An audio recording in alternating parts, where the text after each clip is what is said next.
नमस्कार मंडळी, आज आपल्या स्वयंपाकघरात बनतोय पारंपरिक आणि खमंग उडीद वडे.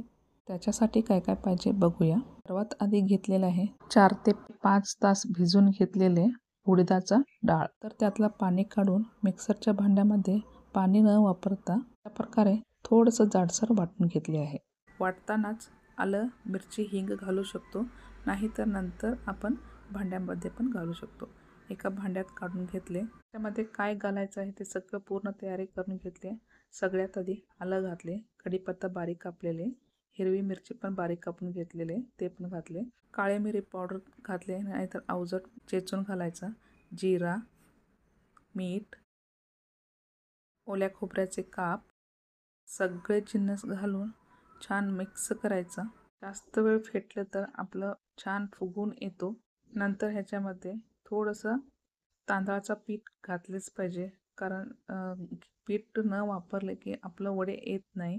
नाहीतर आपण उडदाची डाळ भिजत घालते त्याचवेळी थोडंसं मूठभर आपण तांदूळ घातले तरी पण चालते. एक अर्धा तासानंतर चहाची गाळणी असते त्यावर थोडंसं पाणी लावायचं आणि आपलं पीठ अशा प्रकारे हातात घेऊन मधोमध होल करायचा. अशा प्रकारे जर आपल्याला परफेक्ट आहे येत असेल तर आपण करू शकतो. जर आपण पहिल्यांदाच करत असेल तर अशा प्रकारे करून घ्यायचा.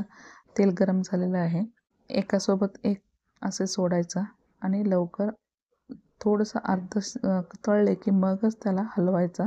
तेलात सोडल्यानंतर एकदम सोनेरी रंग येऊपर्यंत मस्त खमंग त्याला तळून घ्यायचा.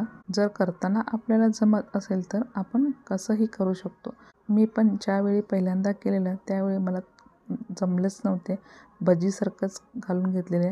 आत्ता करत असताना थोडं जमत आहे, तरी पण एवढं परफेक्ट होत नाही बघा. तरी पण बाहेरचं खातो ना त्याच्यापेक्षा घरीच बनवून खाल्लेलं बरं. तर तयार आहे आपली खमंग खुसखुशीत कुरकुरीत उडदाचे वडे. चटणी आणि सांबारबरोबर खूप छान लागतो. सांबार आणि चटणीचा रेसिपी पाहिजे असेल तर आपल्याला रेसिपी पाहिजे असेल तर सांगा, त्याचं पण रेसिपी करून घालते. असाच घरगुती आणि पारंपरिक रेसिपी पाहण्यासाठी चॅनलला सबस्क्राईब करा. व्हिडिओ आवडला असेल तर लाईक आणि कमेंट नक्की करा. भेटूया पुढच्या रेसिपीत. तोपर्यंत घरातच बनवा आणि घरच्यासोबत आनंद घ्या.